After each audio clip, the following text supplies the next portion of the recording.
اور میں آپ کی توجہ دلانا چاہتا ہوں فرقہ واریت کے مسئلے کی طرف۔ کیا وجہ ہے فرقہ واریت کی؟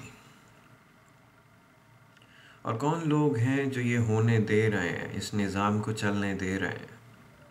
دوسرے الفاظ میں کون لوگ ہیں جو اسے روک سکتے ہیں پر نہیں روکتے؟ یہ دو سوالات۔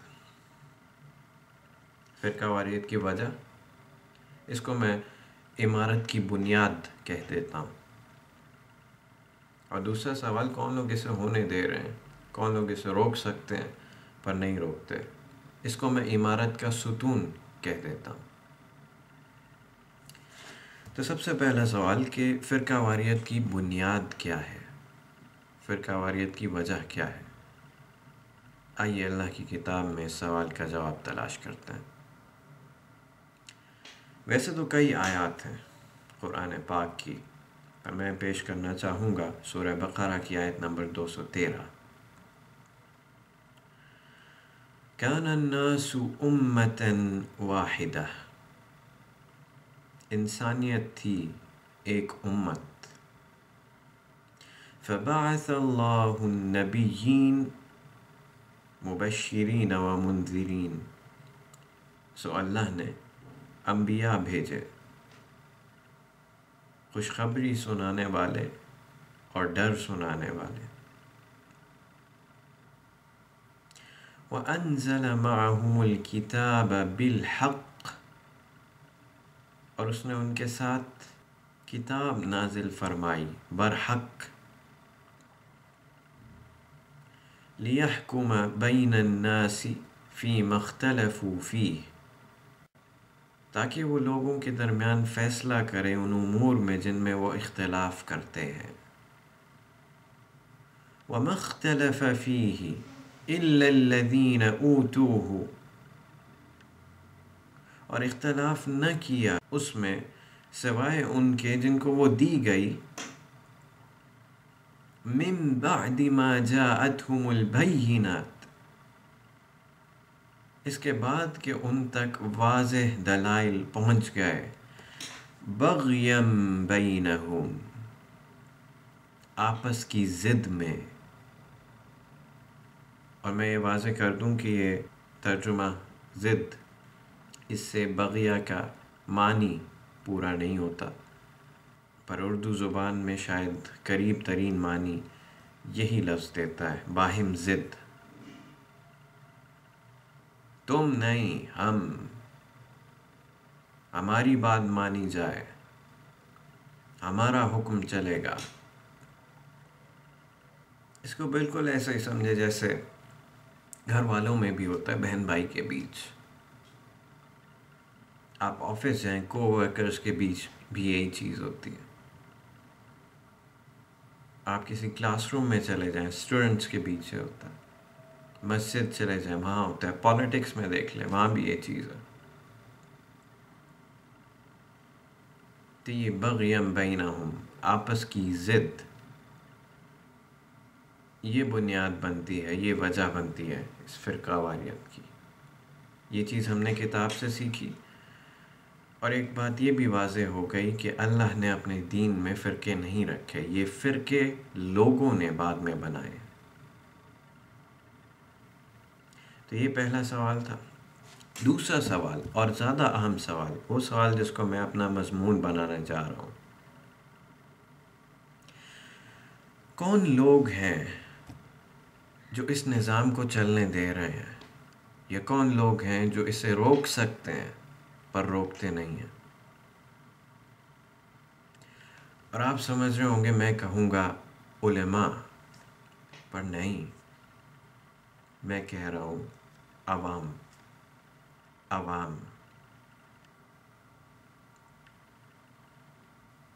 اس کو یوں سمجھ لیجئے کہ آپ ایک جگہ بیان سننے جاتے ہیں، اور آپ ایک ایوریج مسلمان ہیں کہ جو قرآن کا ناظرہ پڑھنا جانتا ہے، اس سے زیادہ کوئی علم نہیں رکھتا، باقاعدگی سے قرآنک سٹڈیز کو اس نے نہیں لیا، لہٰذا وہ مقرر یا خطیب و مولوی صاحب اب تقریر فرما رہے ہیں اور ان کی گفتگو میں ایسی باتیں بھی ہیں جو کتاب اور رسول کی تعلیمات کے موافق ہیں، اور ایسی بھی باتیں ہیں جو موافق نہیں ہیں ان کے۔ پر کیا آپ ان دونوں باتوں میں تمیز کر پائیں گے؟ نہیں۔ کس بنیاد پہ آپ نے تمیز کرنی جبکہ آپ کا کوئی بیک گراؤنڈ نالج ہے ہی نہیں؟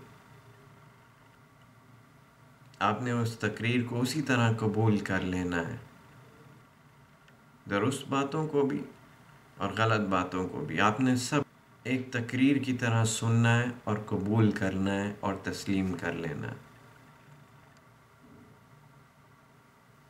اس کا نتیجہ یہ ہے کہ ایک مجمع بن جاتا ہے، ایک فوج بن جاتی ہے جو آنکھیں بند کر کے ایک فرد کی تقلید کر رہی ہے۔ لہٰذا ایک مولوی صاحب نے یہاں مجمع قائم کیا ہوا، دوسرا مولوی صاحب نے یہاں مجمع قائم کیا ہوا، اور وہ اپنی سمت میں جا رہے ہیں، وہ اپنی سمت میں جا رہے ہیں۔ تو جہاں تک ان دو افراد کے بیچ کا اختلاف تھا، اس میں تو ایسا کوئی مسئلہ نہیں۔ ان کو آپ ایک دوسرے کے بالمقابل کھڑا کر دیں، ان میں ڈیبیٹ کروا دیں، تو اس میں کوئی نقصان نہیں ہے۔ پر جب اس مجمع کو، اس فوج کو جو کہ آنکھیں بند کر کے تقلید کر رہی ہے ایک فرد کی، اس کو بالمقابل کھڑا کر دیا جائے اس مجمع کے جو آنکھیں بند کر کے تقلید کر رہی ہے ایک فرد کی، جن کا آپس میں اختلاف ہو، تو یہ دو فرقے بن جاتے ہیں۔ فرقے تب بنتے ہیں جب جماعت انوالو ہوتی ہے۔ ایک فرد کی یا دو افراد کی وہ حیثیت نہیں ہے کہ جو دو مجموعوں کی ہوتی ہے۔ اور اب یہ دو افراد جو بن گئی ہیں، جن میں دو افراد نے اختلاف ڈالا، اب یہ ایک دوسرے پر اپنی طاقت آزمائیں گی، اور یہ تصویر ہے جو ہم معاشرے میں دیکھتے ہیں۔ یہ حقیقت ہے فرقہ واریت کی۔ پر اب دیکھتے ہیں کہ تصویر کو ہونا کیسے چاہیے تھا۔ درست نظام کیا ہے؟ درست نظام یہ ہے کہ مجمع کا ہر فرد اپنی کیپیسٹی، اپنے استعداد کے مطابق قرآن اور سنت کا باقاعدہ مطالعہ کرے، کچھ نہ کچھ بیک گراؤنڈ نالج ہو، جتنے ریسورسز ہیں، جتنے وسائل ہیں، ان سے کم از کم فائدہ اٹھایا ہو۔ جیسا کہ رسول اللہ صلی اللہ علیہ وسلم نے فرمایا، طلب العلم فریضۃ علی کل مسلم، ابن ماجہ میں یہ حدیث ملتی ہے، اور سبھی لوگ جانتے ہیں، سبھی مسلمان جانتے ہیں، بچہ بچہ تک جانتا ہوگا، علم حاصل کرنا ہر مسلمان کے لیے ایک فرض ہے، فریضہ۔ اگر رسول کے قرار دیے ہوئے ایک فرض کو اس مجمع کا ہر فرد ایک فرض جانے، صرف سنے ہی نہیں، جانے بھی، اور اس کی علم کے ساتھ کمٹمنٹ ہو، اور اس کا کوئی بیک گراؤنڈ نالج ہو دین کے بارے میں، قرآن کے بارے میں، سنت کے بارے میں، تو اس کا ہر فرد کھڑا ہو کے سوال کرے گا کہ ہم نے تو قرآن میں یہ پڑھا ہے اور حدیث میں ایسے آتا ہے، آپ یہ فرما رہے ہیں، ذرا یہ سمجھائیے گا۔ اب مولوی صاحب ایک بات کر رہے ہیں اور آپ کو محسوس ہوتا ہے کہ نہیں، یہ دل نہیں مانتا اس بات کو۔ اگر آپ کو یہ ایسا محسوس بھی ہوتا ہو، آپ ان سے سوال نہیں کر سکتے۔ کیوں؟ کیونکہ آپ کو پتہ ہے کہ آپ کے پاس کوئی دلیل نہیں ہے، کوئی حوالہ نہیں ہے، کوئی بنیاد نہیں ہے جس پر آپ سوال کھڑا کر سکیں۔ اور یہ بات آپ سے بہتر ان کو پتہ ہے کہ ہم جو بھی کہتے جائیں یہ سنیں گے اور قبول کر لیں گے، کیونکہ ان کے پاس کوئی حوالہ نہیں ہے، کوئی دلیل نہیں ہے جس کی بنیاد پر یہ ہماری بات سے اعتراض کر سکیں. اگر ہر فرد اپنے اس فرض کو پہچانے گا تو یہ مجمع اس ایک فرد کو، ایک مقرر کو فرقہ وارانہ اشتعال انگیزی سے روک دے گا اور اس کی اصلاح کر دے گا. وہی مجمع اگر آنکھیں بند کر کے ہر بات پہ لبیک کہے، ہر بات پہ نعرے لگائے، تو وہ مجمع اس ایک فرد کو ایک کانفیڈنس دلائے گا جسے وہ غلط طریقے سے بھی استعمال کر سکتا.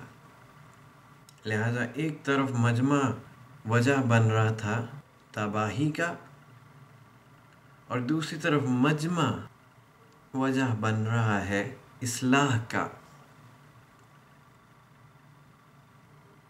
تو مختصراً بیان کرنے کے لیے میں کہوں گا کہ یہ مسئلہ فرقہ واریت، اس کا سبب یہ ہے کہ ہم نے طلب علم کی ذمہ داری چند لوگوں کے حوالے کر دی اور خود کو اس سے فارغ سمجھنے لگے.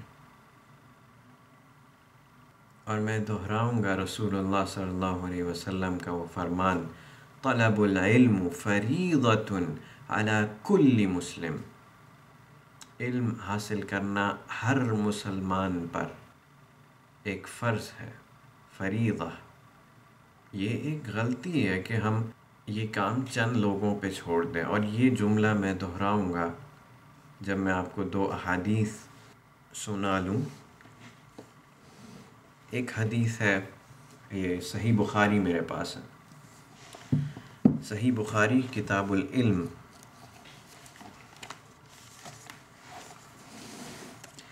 باب ہے کیف یقبض العلم.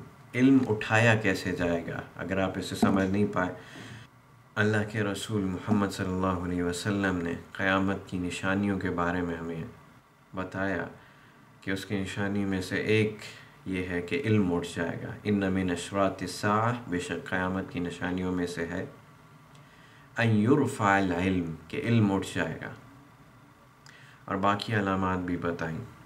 تو اس باب میں ذکر ہو رہا ہے کہ کیف یقبض العلم، کہ علم اٹھایا جائے گا، پر کیسے. حدیث میں آپ کے سامنے پیش کرتا ہوں. آپ صلی اللہ علیہ وسلم کا فرمان ہے، ان اللہ لا يقبض العلم انتزاعا.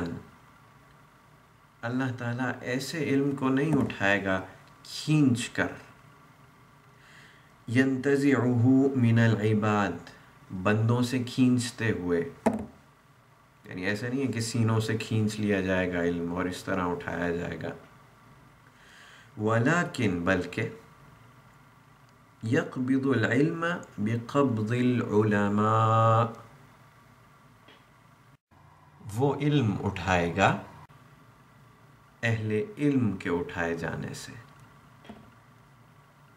یعنی اہل علم جب اس جہان فانی سے رخصت ہو جائیں گے، اس طرح علم اٹھایا جائے گا. حتی اذا لم يبق عالما، حتیٰ کہ باقی نہ رہے گا ایک بھی اہل علم. اتخذ الناس رؤوسا جہالا، لوگ ٹھہرا لیں گے اپنے پیشوا جہلا کو، لا علموں کو.